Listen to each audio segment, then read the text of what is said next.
ইন্নাল হামদালিল্লাহ নাহমাদুহু ওয়া নুসাল্লি আলা রাসূলিল কারীম আম্মা বা'দ। আল্লাহ পাকের নিকট লাখো কোটি শুকরিয়া যে মহান আল্লাহ তাআলা আমাদেরকে এশার নামাজের পর মসজিদ দুনিয়ার মধ্যে উত্তম জায়গা, এখানে কিছু আলোচনা শোনা এবং করার মতো তৌফিক দান করেছেন। এই জন্য মহান আল্লাহর পর শুকরিয়া আদায় করি আলহামদুলিল্লাহ।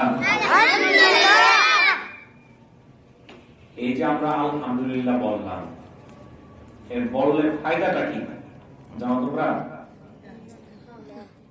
এই আলহামদুলিল্লাহ বলার বিনিময়ে আল্লাহ তাআলা জান্নাতে এমন এক বিশাল গাছ লাগাই দিবেন, যে গাছের নিচে একটা তেজস্বী ঘোড়া 50,000 বছর দৌড়াইলেও সেই গাছের ছায়া অতিক্রম করতে পারবে না। এই যে আমি সুবহানাল্লাহ, আলহামদুলিল্লাহ এগুলো বলতেছি, এটার বিনিময়ে গাছ লাগানো হয়েছে। তো সেই গাছটা যদি সেখানে লাগানো থাকে আর আমি না যাই, কোনো ফায়দা আছে? তাহলে আমি যদি এটা বলি তাহলে এটা গাছ লাগানো হইল। তো সেই গাছটা তো লাগানো হয়েছে কার জন্য? আমার জন্য। কারণ আমি সুবহানাল্লাহ বলছি, আমি আলহামদুলিল্লাহ বলছি। এই গাছের নিয়ামত তো অন্য জনের জন্য না। তাহলে সেহেতু যে সেই গাছের নিয়ামতটা ওই পাটকারী ব্যক্তির জন্য, তাহলে ওই পাটকারী ব্যক্তি ওইখানে ইনশাআল্লাহ প্রবেশ করবে। তাহলে এটা কত বড় ফজিলত! মানে এই যে সুবহানাল্লাহ, আলহামদুলিল্লাহ, এটা যত বেশি আমরা বলবো, এর মানে জান্নাতে যাওয়ার সম্ভাবনা আমাদের তত বেড়ে যাবে। তো আজকে আমরা সবে মেরাজ নিয়ে কিছু আলোচনা করার জন্য এখানে আমরা সবাই একত্রিত হয়েছি।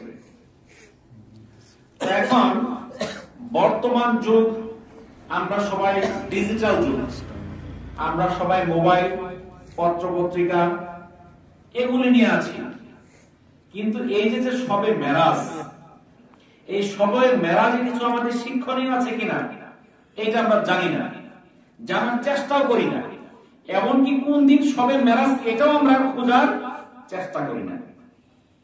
ক্যালেন্ডারে লেখা আছে অমুক তারিখ সবে মেরাজ, ওই রাত্রে কিছু নামাজ পড়লাম, ইবাদত করলাম, শেষ হয়ে গেল।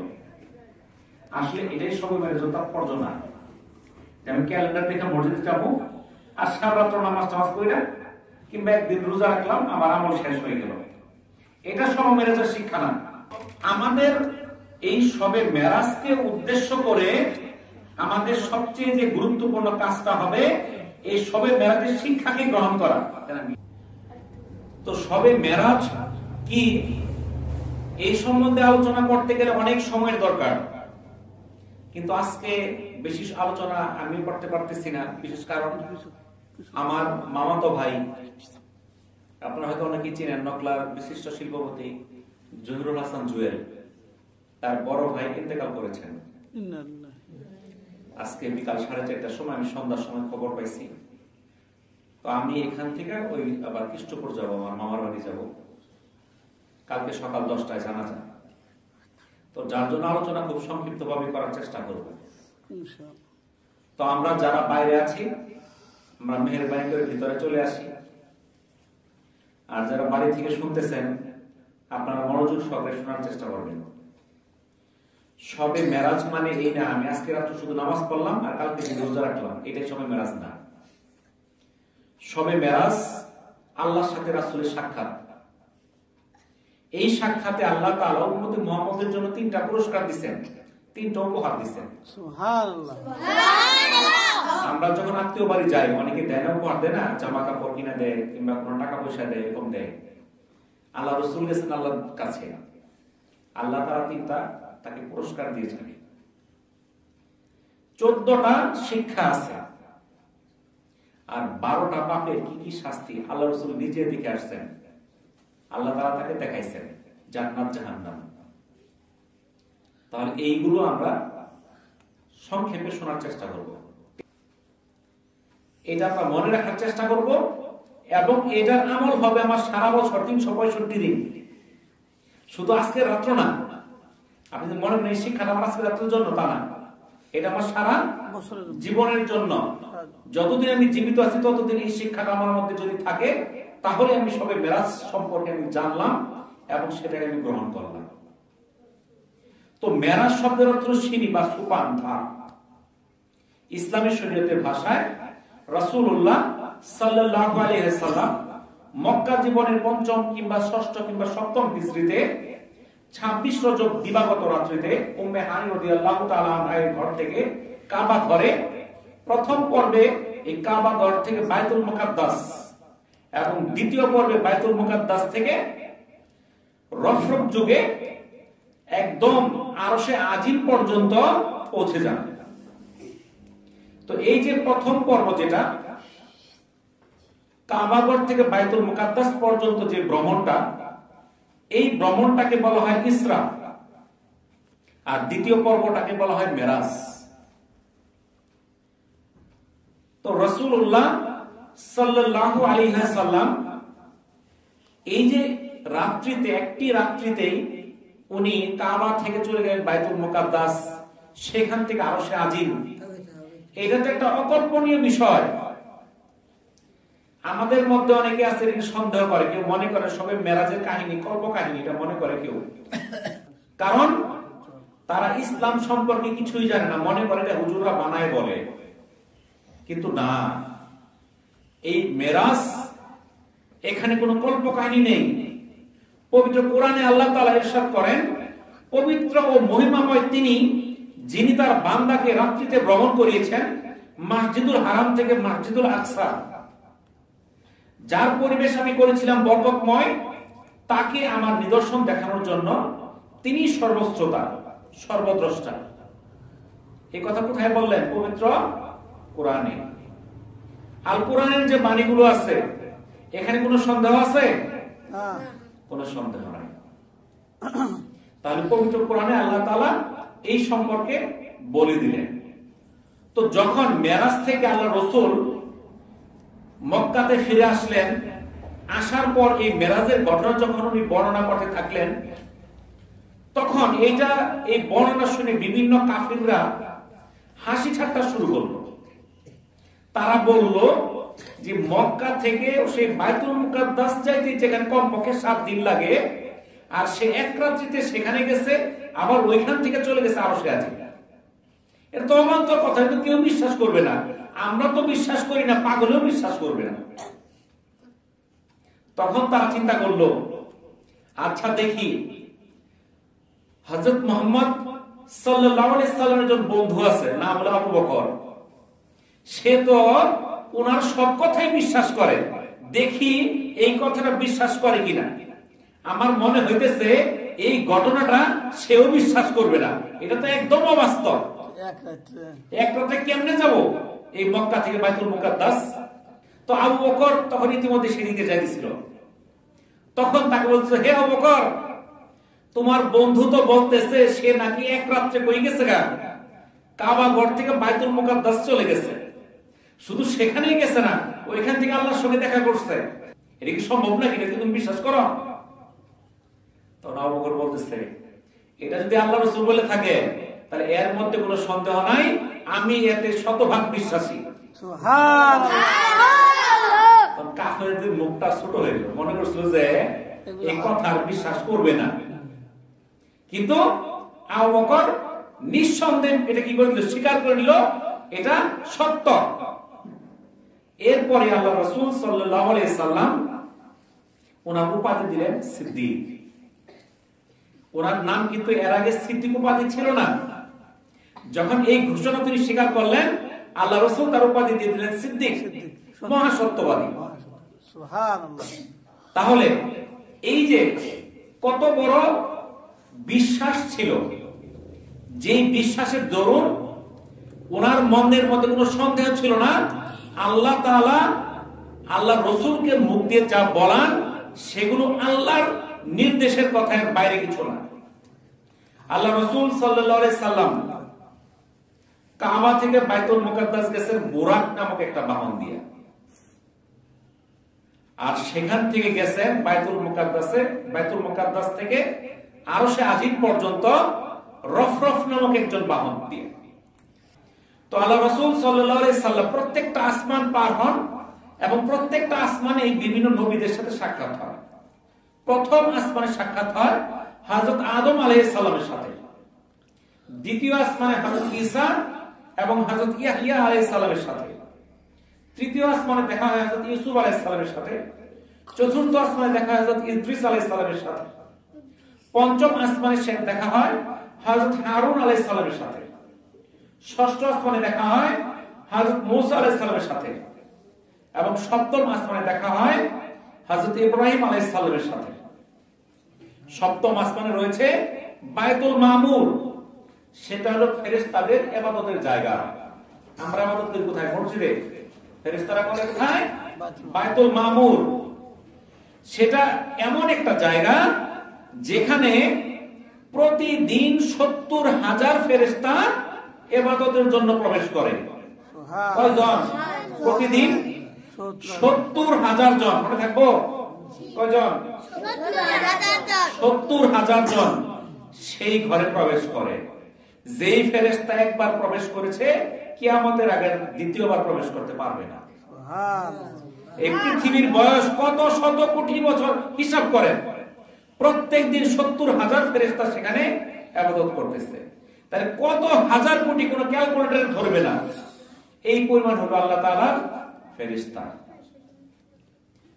তো এই ঘটনা যখন মক্কাবাসী জানতে থাকলো, তখন কাফেররা বলতে থাকলো, এই তোমাদের সঙ্গী তো পথভ্রষ্ট হয়ে গেছে, সে বিপদগামী হয়ে গেছে, সে মন গড়া কথা বলে, সে পাগলের প্রভাব করে, এগুলো বলতে থাকলো কাফিররা। আল্লাহ তাআলা সূরা নাজমের 2 এবং 3 নম্বর আয়াত নাযিল করে দিলেন। আল্লাহ তাআলা বলেন, তোমাদের সাথী পথভ্রষ্ট হয়নি, বিপদগামী হয়নি, আর তিনি মন গড়া কথাও বলেন না। কে সাক্ষী দিয়ে দিলেন? মহান আল্লাহ তাআলা। সূরা নাজমের 12 নম্বর আয়াতে আল্লাহ তাআলা বলেন, তোমরা কি সেই বিষয়ে বিতর্ক করবে যা সে দেখেছে? অর্থাৎ এই সবে মেরাজে আল্লাহ রাসূল যা দেখেছে তা নিয়ে কি তোমরা বিতর্ক করবে? এখনো করে কিছু কিছু লোক। আল্লাহ তাআলা বলেন, তার দৃষ্টি ভ্রম হয়নি, তিনি সীমা লঙ্ঘনও করেননি, নিশ্চয়ই তিনি তার পালনকর্তার মহান নির্দেশনাবলী অবলোকন করেছেন। এটা সূরা নাজমের 17 থেকে 18 নম্বর আয়াতের অর্থ। সহিহ মুসলিমের 173 নম্বর হাদিসে রাসূলুল্লাহ সাল্লাল্লাহু আলাইহি সাল্লাম আমাদেরকে জানান, কি জানান? সেই মেরাজের রাত্রিতে আল্লাহ তাআলা উম্মতে মুহাম্মাদীকে 3টা উপহার দেন, 3টা পুরস্কার, যা অন্য কোন নবীকে দেওয়া হয় নাই, অন্য কোন নবীর উম্মত এটা পায় নাই, আমরা পাইছি। রাসূলুল্লাহ সাল্লাল্লাহু আলাইহি সাল্লামকে যেই 3টা জিনিস দেওয়া হয় তার 1 নাম্বার হলো 5 ওয়াক্ত নামাজ। এই মেরাজের পর থেকে আমাদের উপর ফরজ হয়েছে 5 ওয়াক্ত নামাজ। অন্য নবীর আমলেও নামাজ ছিল, কিন্তু উম্মতি মুহাম্মদের জন্য এই সবে মেরাজে 5 ওয়াক্ত নামাজকে দেওয়া হইল উপহার হিসেবে। যে এই 5 ওয়াক্ত নামাজ আদায় করবে আল্লাহ তাআলা তাকে 50 ওয়াক্ত নামাজ পড়ার সওয়াব দান করবেন। সুবহানাল্লাহ। 2 নাম্বার সূরা বাকারার শেষ 2টা আয়াত। এই 2টা আয়াতে আল্লাহর অশেষ রহমত ও অনুগ্রহ প্রকাশ পেয়েছে। সূরা বাকারার শেষ 2টা আয়াত অত্যন্ত গুরুত্বপূর্ণ। এটা অন্য কোন উম্মতের জন্য ছিল না, শুধু আমাদের জন্য। 3 নাম্বারটা ঘোষণা, যারা শিরক করেনি তাদেরকে ক্ষমা করার সুসংবাদ।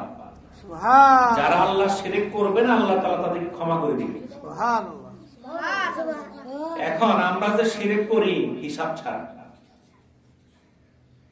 বলে এই জিনিসটা না খাইতো না কেমন লাগতো, উমুকে বাঁচাইছিল কৃষ্ণ আসছি না তো শেষ, বলে উপরে আল্লাহ নিচে আমনে, বলে না মানুষ, বলে নাউযুবিল্লাহ। এগুলো শিরক, আল্লাহর সমকক্ষে কাউকে করা যাবে না। এমনকি আত্মাহিয়াতুটা যেটা করি এটাও আমাদের সবে মেরাজের উপহার। তো এই যে সূরা বাকারার শেষ 2টা আয়াত, এই সম্পর্কে রাসূলুল্লাহ সাল্লাল্লাহু আলাইহি সাল্লাম বলেন, যে ব্যক্তি প্রতি রাতে এই 2টা আয়াত পাঠ করে তার জন্য এটাই যথেষ্ট। তাই যে ব্যক্তি রাত্রিবেলা এই দুইটা আয়াত পাঠ করবে তার জন্য এটাই যথেষ্ট। এটা সহিহ বুখারীর 4008 নম্বর হাদিস। জুবাইর ইবনে নুফার রাদিয়াল্লাহু তাআলা থেকে বর্ণিত, রাসূলুল্লাহ সাল্লাল্লাহু আলাইহি সাল্লাম বলেছেন, সূরা আল বাকারাকে আল্লাহ তাআলা এমন দুটি আয়াত দ্বারা শেষ করেছেন যা আমাকে আল্লাহর আরশের নিচের ভান্ডার থেকে দান করা হয়েছে। তাই তোমরা এই আয়াতগুলো শিখবে, তোমাদের স্ত্রীদেরও শেখাবে, কারণ এই আয়াতগুলো হচ্ছে রহমত, আল্লাহর নৈকট্য লাভের উপায় এবং দ্বীন ও দুনিয়ার সকল কল্যাণ লাভের দোয়া। সুবহানাল্লাহ। মিশকাতুল মাসাবিহের 2173 নম্বর হাদিস। তাহলে আল্লাহ রাসূল বললেন এই দুইটা আয়াত এত কল্যাণের, তোমরা শিখাও, তোমাদের স্ত্রীদের শিখাও। কেন শিখাবে? কারণ এটা আল্লাহর নৈকট্য লাভের উপায়, দ্বীন এবং দুনিয়া এর কল্যাণের দোয়া। আমরা তো জানি না দোয়া, শুধু বলি হুজুর দোয়া করে দেন, কিন্তু নিজে পারি না। তো নিজের কাজ নিজেরই করতে হবে। আপনি বলে দেন হুজুর, হুজুর আপনি একটু ভাত খাইয়ে দেন, আমি তো খাইতে পারতেছি না, ঠান্ডাও লাগে, আমি লেপের নিচ থেকে বের হইতে পারতেছি না, হুজুর আপনি খাইয়ে দেন, আমি ঘুমাই গেলাম। তো আপনার পেট ভরবে? তো কিছু কিছু জিনিস আছে নিজেরটা নিজেরই করতে হবে, বুঝতে পারলেন তো? তাহলে দিন আর দুনিয়ার কল্যাণ লাভের দোয়া হলো সূরা বাকারার শেষ দুইটা আয়াত। আমাদের শিখতে হবে, আমাদের স্ত্রী সন্তান যারা আছে তাদেরকে শিখাইতে হবে। হযরত আলী রাদিয়াল্লাহু তাআলা বলেন, আমার মতে যার সামান্য বুদ্ধি আছে সে এই দুটি আয়াত পাঠ করা ছাড়া নিদ্রা যাবে না। সুবহানাল্লাহ। এখন আমরা যারা এই দুইটা আয়াত পাঠ না করে ঘুমাই, তারা কি নিজেদেরকে জ্ঞানী মনে করি না মূর্খ? আমার কথা তো হযরত আলী রাদিয়াল্লাহু তাআলা যিনি ছিলেন জ্ঞানের দরজা, যিনি ছিলেন জ্ঞানের দরজা, তিনি সার্টিফিকেট দিয়ে দিলেন যে এই দুইটা আয়াত না করে ঘুমায় সে কি, তার জ্ঞান বুদ্ধি কিছুই নাই। তাহলে আমাদেরকে এই দুইটা আয়াত শিক্ষা করতে হবে। তো মেরাজের মধ্যে আল্লাহর রাসূল 14টা বিষয় আমাদের জন্য শিক্ষা হিসেবে অবগত করছেন। কি কি? 1 নাম্বার, আল্লাহর সাথে কাউকে শরীক করা যাবে না। যদি করো তুমি নিন্দিত এবং অসহায় হয়ে পড়বে। আর তোমরা কেবল আল্লাহর ইবাদত করো। এটা সূরা বনী ইসরাইলের 22 নম্বর আয়াত। কি বললেন? তোমরা আল্লাহর সাথে শরীক করো না, তাহলে তুমি নিন্দিত হয়ে পড়বে, অসহায় হয়ে পড়বে। যারা আজকে এগুলো কাজ করছে, তসলিমা নাসরিন, আরো যে মুরগি কি জানি, মুরগি কবির, এরকম কিছু আছে, তাই না? আচ্ছা, তারা কোথাও যায় মানুষের সম্মান পায় না, সে কারো সামনে আসতে পারে না, ভয় পায়। কে আমাকে কি বলে, কে মুখে জুতা নিক্ষেপ করে, কে মুখে থুতু নিক্ষেপ করে, সে মারা গেলে তার মিষ্টি মুখ করে। কত নিন্দিত। 2 নাম্বার, বাবা মার সাথে ভালো ব্যবহার করো। তাদের একজন বা উভয় বৃদ্ধ অবস্থায় যদি তোমাদের সামনে উপনীত হয়, তাহলে তাদের সাথে উপ শব্দটি পর্যন্ত করো না। তাদেরকে ধমকের সুরে জবাব দিও না, বরং তাদের সাথে মর্যাদা সহকারে কথা বলো। আর তাদের সামনে বিনয়ী থাকো আর দোয়া করো, রব্বিরহামহুমা কামা রাব্বায়ানি সাগীরা। হে আমার প্রতিপালক, তোমাদের তেমনি ভাবে লালন পালন করো যেমনই তারা শৈশবে আমাদেরকে লালন পালন করেছেন। সূরা বনী ইসরাইলের 23 এবং 24 নম্বর আয়াতের অর্থ। 3 নাম্বার, তোমাদের কৃতকর্মের জন্য আল্লাহর কাছে তওবা করো, তাহলে আল্লাহ তোমাদের অপরাধ ক্ষমা করে দিবেন। নিশ্চয়ই আল্লাহ তাআলা তোমাদের মনের খবর জানেন। সূরা বনী ইসরাইল আয়াত 25। তাহলে আমাদের মনের খবর কে জানেন? আল্লাহ। আল্লাহ তাআলা। তাহলে আমাদের কৃতকর্মের জন্য ক্ষমা চাইতে হবে কার কাছে? আল্লাহর কাছে। 4 নাম্বার, আত্মীয় স্বজনকে তাদের অধিকার দাও এবং মিসকিন ও মুসাফিরের হক আদায় করো। এটা হলো সূরা বনী ইসরাইল আয়াত 26। তাহলে কি করতে হবে? আত্মীয়দের তাদের অধিকার দিতে হবে এবং মিসকিন এবং মুসাফিরদেরও হক আদায় করতে হবে। 5 নাম্বার, অপব্যয় করো না, নিশ্চয় অপব্যয়কারী শয়তানের ভাই, আর শয়তান স্বীয় প্রতিপালকের প্রতি অকৃতজ্ঞ। এটা সূরা বনী ইসরাইলের আয়াত 27। তাহলে যারা অপব্যয় করে, অপচয় করে, তারা কার ভাই? শয়তানের ভাই। শয়তানের ভাই। তাহলে আমরা অপচয় করব না। 6 নাম্বার, হকদারদের হক আদায়ে তুমি যদি অপারগ হও তাহলে তাদের সঙ্গে অত্যন্ত নম্রভাবে কথা বলো। সূরা বনী ইসরাইল 28 নম্বর আয়াত। আমার কাছে একজন হক পায়, তার সে প্রাপ্য, কিন্তু আমি দিতে অসমর্থ, আমার ক্ষমতা নাই, তাহলে তার সঙ্গে আমি নম্রভাবে কথা বলবো। 8 নাম্বার, দারিদ্রতার ভয়ে তোমরা সন্তান হত্যা করো না, নিশ্চয়ই এটা মহাপাপ। সূরা বনী ইসরাইল আয়াত 31। দারিদ্রতার ভয়ে সন্তানকে হত্যা করে এমন ঘটনা আছে না নাই? আছে। অনেকে আছে মায়ের পেটে থাকতে নষ্ট করে ফেলে, পৃথিবীর মুখটা তাকে দেখতে দেয় না। আল্লাহ তাআলা কঠোরভাবে নিষিদ্ধ করেছেন। 8 নাম্বার, ব্যয়ের ক্ষেত্রে বেশি বেহিশিবি হয়ো না, আবার কৃপণতাও প্রদর্শন করো না। আল্লাহ যাকে চান রিজিক বাড়িয়ে দেন, যাকে চান কমিয়ে দেন। সূরা বনী ইসরাইল আয়াত 29-30। তাহলে ব্যয়ের ক্ষেত্রে ব্যয় হিসেবে করা যাবে না, আবার কৃপণতাও প্রকাশ করা যাবে না। আল্লাহ যাকে ইচ্ছা রিজিক বাড়িয়ে দেন আর যাকে ইচ্ছা কমিয়ে দেন। তাহলে আমরা যতই চেষ্টা করি, আল্লাহ যদি আমার রিজিক বৃদ্ধি না করে, দুনিয়ার কোনো ব্যক্তি কোনো কাজ আমার রিজিক বাড়াতে পারবে না। তাহলে চাইতে হবে কার কাছে? আল্লাহর কাছে। 9 নাম্বার, জিনা ব্যভিচারের ধারে কাছেও যেও না, নিশ্চয়ই এটি নিকৃষ্ট এবং গর্হিত কাজ। সূরা বনী ইসরাইল আয়াত 32। 10 নাম্বার, কোন জীবনকে অন্যায়ভাবে হত্যা করো না, কাউকে অন্যায়ভাবে হত্যা করা হলে তার উত্তরাধিকারীকে আমি এই অধিকার দিয়েছি, চাইলে রক্তের বিনিময় চাইতে পারে, তবে প্রতিশোধের ব্যাপারে সে যেন বাড়াবাড়ি না করে। এটা সূরা বনী ইসরাইল। 11 নাম্বার, এতিমের সম্পদের ধারে কাছেও যেও না, সম্পদের ব্যাপারে তার বয়ঃপ্রাপ্তি পর্যন্ত অপেক্ষা করো, আর প্রতিশ্রুতি সম্পর্কে সচেতন থাকো, নিশ্চয়ই প্রতিশ্রুতি সম্পর্কে জিজ্ঞাসা করা হবে। সূরা বনী ইসরাইল আয়াত 34। অর্থাৎ এতিমের সম্পত্তি আমরা যদি পাই, কেমনে নেওয়া যায়? অনেকের আছে অল্প বয়সে বাচ্চা রেখে বাপ মারা গেছে, এখন তাই বাচ্চার চাচা যারা আছে, হ্যাঁ, যেভাবে নেওয়া যায়, যত রকমের ঠকানো যায় ঠকাও, কারণ তার বাপ মারা গেছে। এরকম ঘটনা আছে না নাই? 12 নাম্বার, মেপে দেওয়ার সময় পূর্ণ মাপ দিবে এবং ওজন করবে সঠিক দাড়ি পাল্লায়, এটি উত্তম পন্থা এবং এর পরিণাম শুভ। সূরা বনী ইসরাইল আয়াত 35। তাহলে মাপার সময় ওজন কি করতে হবে? সঠিকভাবে দিতে হবে। আমরা বানাইছি কিনার সময় এক পাল্লা, মাপার সময় এক পাল্লা। দেখবেন ধানের কিনার পাত্তর বেচার পাত্তর এক না।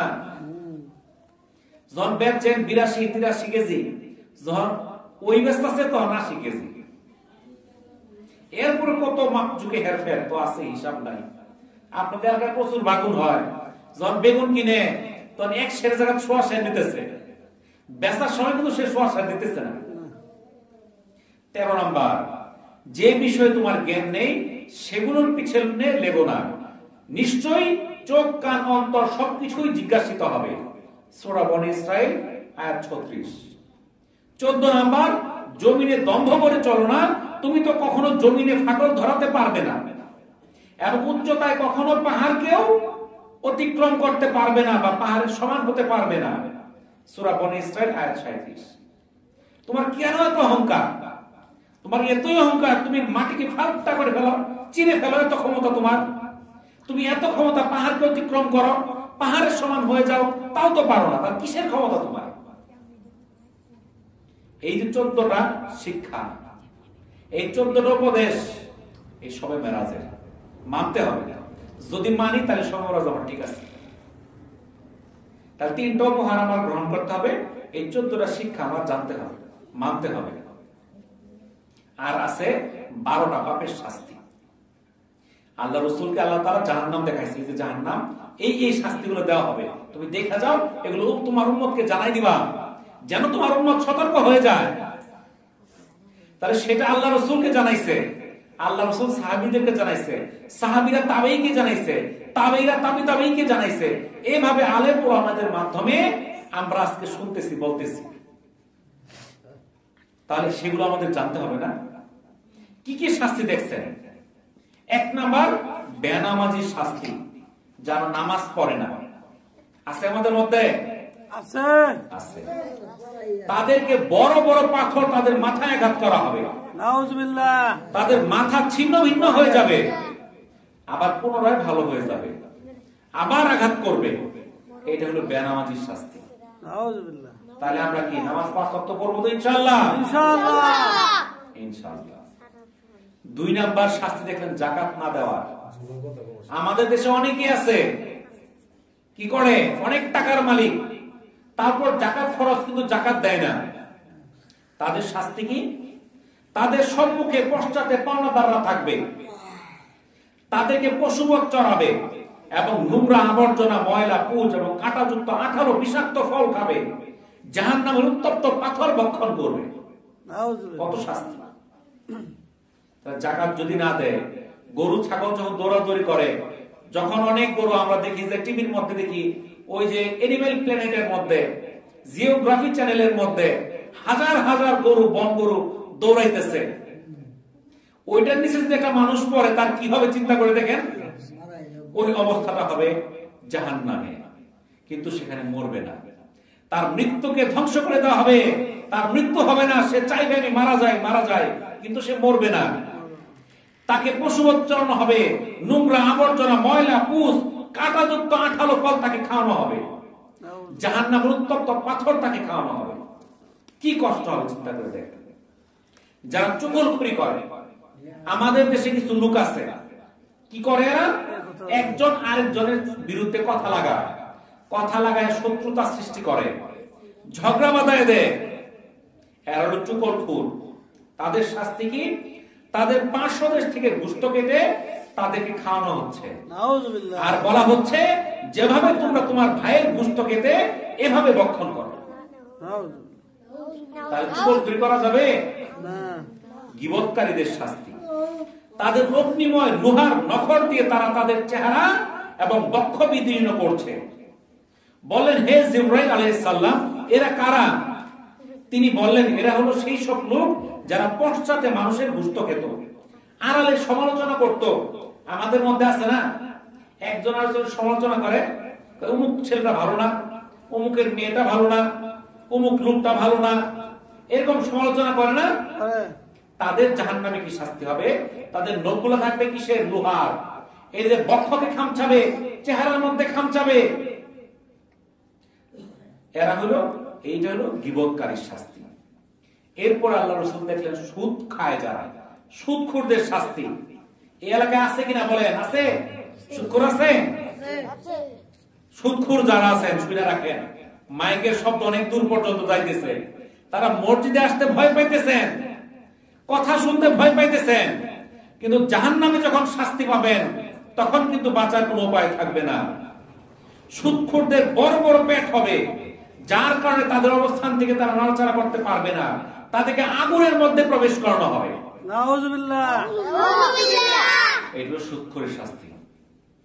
জেনাকার, বদকার নারী, যারা ব্যভিচার করেছে, ভ্রূণ এবং সন্তান হত্যা করেছে, তাদেরকে দেখলেন পায়ে আংটা লাগিয়ে উল্টা করে ঝুলানো হয়েছে, তারা আত্মচিৎকার করতেছে। কত কষ্টকর শাস্তি। ব্যভিচারী জেনাকার পুরুষদের দেখলেন এক সম্প্রদায়, তাদের সামনে একটা উত্তম পাত্রের মধ্যে উত্তম ভুনা করা তাজা গোশত, আরেকটা পাত্রের মধ্যে পচা, নোংরা, দুর্গন্ধময় মাংস। কিন্তু ওই লোকটা সে উত্তম ভুনা মাংস না খায়া সে পচা, ময়লা, কিন্তুলা মাংসগুলো খাচ্ছে। নাউজুবিল্লাহ, নাউজুবিল্লাহ। আল্লাহ রাসূল সাল্লাল্লাহু আলাইহি সাল্লাম জিবরাইল আলাইহিস সালামকে বললেন, কিসের জন্য সেই ভালো মাংস রেখে সে পচা মাংস খাচ্ছে? জিবরাইল আলাইহিস সালাম বললেন, এরা ওইসব পুরুষ যারা স্বীয় বৈধ স্ত্রী রেখে অন্য নারী গমন করেছে, এবং এরা ওইসব নারী যারা স্বীয় বৈধ স্বামী রেখে পর পুরুষগামিনী হয়েছে। আমাদের খেয়াল রাখতে হবে। এরপরে দেখলেন আমানত আদায় না করার শাস্তি। আজকালকে আমানত রাখলে পাওয়া যায় না। যদি এক লোক টাকা পয়সা রেখে গেছে, 2-4-5 বছর পর আসলে কোনো লোকজন চিনি না, হয় না এরকম? তো দেখলেন যারা আমানত আদায় না করে এই সকল লোক বিশাল লাকড়ির বোঝা একত্রিত করতেছে, কিন্তু বোঝা উঠাইতে পারতেছে না, লাকড়ি আস্তে আস্তে বাড়তেছে। জিবরাইল আলাইহিস সালামকে আল্লাহ রাসূল বললেন, হে জিবরাইল আলাইহিস সালাম, এরা কারা? জিবরাইল আলাইহিস সালাম বললেন, এরা হলো আপনার উম্মতের সেই ব্যক্তি যে মানুষের আমানত আদায় করেনি, বরং আরো অধিক গ্রহণ করেছে। এরপর দেখলেন যারা অশ্লীল বাক্য ব্যবহার করে এবং ফিতনা সৃষ্টি করে তাদের শাস্তি। আমাদের এলাকায় কিছু কিছু লোক আছে, কথায় কথায় মুখ দিয়ে গালমন্দ, ভালো কোনো কথা আসলেও ওর মধ্যে গালমন্দ দু একটা থাকবেই, এটা ছাড়া বলতে পারে না। এরকম কিছু কিছু লোক এই এলাকার না, সব এলাকাতেই আছে। তাদের কি শাস্তি দেখলেন? তাদের জিহ্বা এবং ঠোঁট আগুনের কেচি দিয়ে কাটা হবে। এখন তারা যদি মনে করে আগুনের কেচি দিয়ে তো কাটিয়ে দিছে, পরে তো ভালো আর সমস্যা, একবার কাছে শেষ না, শেষ না। আগুনের কেচি দিয়ে কাটা হবে, পরেক্ষণে আবার তার ঠোঁট হয়ে যাবে, আবার কেচি দিয়ে কাটবে, আবার হয়ে যাবে, এইভাবে চলতেই থাকবে। দুনিয়াতে কিছু লোক ছিল দাম্ভিকতাপূর্ণ কথা বলতো। এই দাম্ভিকতাপূর্ণ যারা কথা বলতো তাদের শাস্তি আল্লাহ রাসূল দেখলেন কি? ছোট্ট একটি পাথর হতে বিশাল এক ষাঁড় বের হলো। পুনরায় ওই ষাঁড় সেই পাথরের ভেতর প্রবেশ করার চেষ্টা করছিল, কিন্তু তা সম্ভব হচ্ছিল না। বললেন, হে জিবরাইল আলাইহিস সালাম, এটা কি? তিনি বললেন, এটা হলো সেই সব লোকের দৃষ্টান্ত যারা বড় বড় দাম্ভিকতাপূর্ণ কথা বলতো এবং লজ্জিত হতো, পরে তার ফিরিয়ে নিতে পারত না। দেখলেন এতিম সম্পদ আত্মসৎকারীদের শাস্তি। তাদের উষ্ঠ উধর উটের ঠোঁটের মতো, উট দেখছেন? উটের ঠোঁটটা নিচের দিকে ঝুলে থাকে, তাদের মতো হয়ে যাবে। তাদের মুখের মধ্যে আগুনের জ্বলন্ত কয়লা প্রবিষ্ট করানো হবে এবং সেই আগুন পায়ুপথ দিয়ে বের হবে। নাউজুবিল্লাহ। এটা কারা? যারা এতিমের হক ধ্বংস করবে, নষ্ট করবে। এরপর দেখেন মাদক, মদ, নেশাদারকারীদের শাস্তি। তারা জাহান্নামীদের শরীর থেকে নির্গত বিষাক্ত নোংরা পুষ পান করছে। রাসূলুল্লাহ সাল্লাল্লাহু আলাইহি সাল্লাম মালিক নামক ফেরেশতা, যে হলো জাহান্নামের রক্ষী ফেরেশতা, তাকে দেখলেন। তার মুখ মলিন, তার মুখে হাসি নেই। বলা হলো জাহান্নাম সৃষ্টির পর থেকে তার মুখে কখনো হাসি ফোটেনি। বুখারী এবং মুসলিম এই সম্পূর্ণ যে ঘটনাটা বললাম, এটা একটা হাদিস, এটা বড় হাদিস।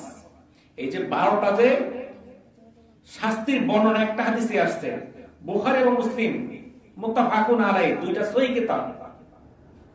এই যে শাস্তিগুলা বর্ণনা করা হলো, এটা কি সত্য না মিথ্যা? সত্য। এটা কি আপনারা বিশ্বাস করেন? বিশ্বাস করেন।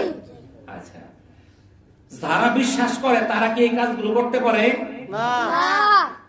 আর যারা এগুলো করে তারা কি বিশ্বাস করে এগুলো? না। এখন যদি মনে করেন এটা একটা বিষাক্ত সাপ, এটা ঠুকর মারলেই মৃত্যু নিশ্চিত, সে কি সেই সাপের সামনে বসে থাকবে না পালাই যাবে? আর যদি বসে থাকবে বুঝতে সে বিশ্বাস করে না। যদি আপনার বিষের বোতল দেওয়া হয়, লেখা থাকে বিষ, আপনি যদি বিশ্বাস করেন এটা বিষ, তাহলে কি আপনি খাবেন? খাবেন না। তাহলে এই যে 12টা পাপের শাস্তি আমরা দেখলাম, শুনলাম, এটা যদি বিশ্বাস করি তাহলে আমার পক্ষে এগুলো করা সম্ভব না। তাহলে এই যে বললাম, সবে মেরাজের উপহার কয়টা? 3টা। শিক্ষা হলো 14টা, আর 12টা পাপের শাস্তি।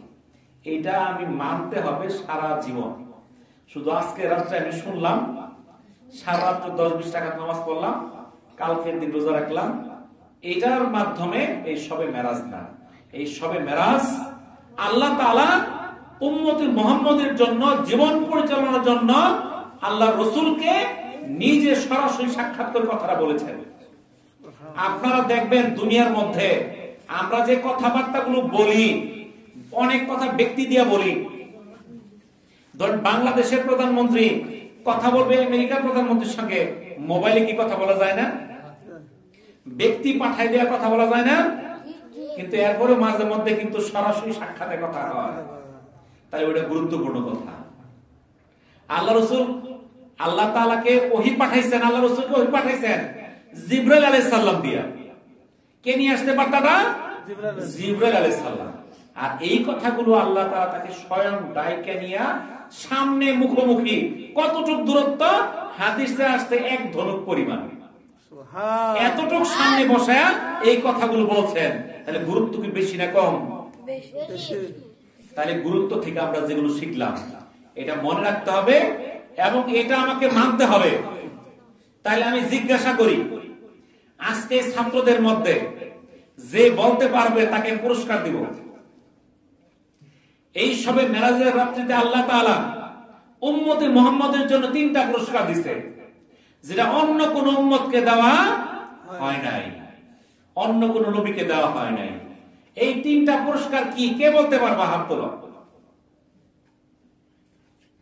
একটা বলো অন্তত। প্রথম নামাজ। কি তারপরে? আরেকটা কও।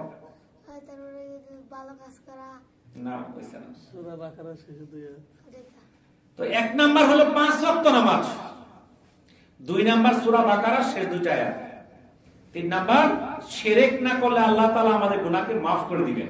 সুবহানাল্লাহ। তাহলে আমরা 5 ওয়াক্ত নামাজ ছাড়বো না, ঠিক আছে? ইনশাআল্লাহ। কি করব আমরা? 5 ওয়াক্ত নামাজ ছাড়বো না ইনশাআল্লাহ। ইনশাআল্লাহ ইনশাআল্লাহ ইনশাআল্লাহ। হে আল্লাহ, আমরা আল্লাহর ঘর, মসজিদে বসে ওয়াদা করছি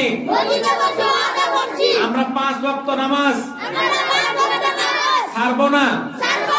আমরা প্রতি রাত্রে বাকারার শেষ 2টি আয়াত পাঠ করব। আমরা শিরক গুনাহ করব না। হে আল্লাহ, আমাদের তৌফিক দাও, আমাদের দোয়াকে কবুল করো, আমিন। তাহলে 5 ওয়াক্ত নামাজ পড়তে হবে না আজকে থেকে? কতদিন করে লাইছো? আর সূরা বাকারার শেষ 2টা ইমাম সাহেবের কাছে তোমরা শিক্ষা করবা, ইনশাআল্লাহ। বলবা যে আমাদের শিখাই দেন।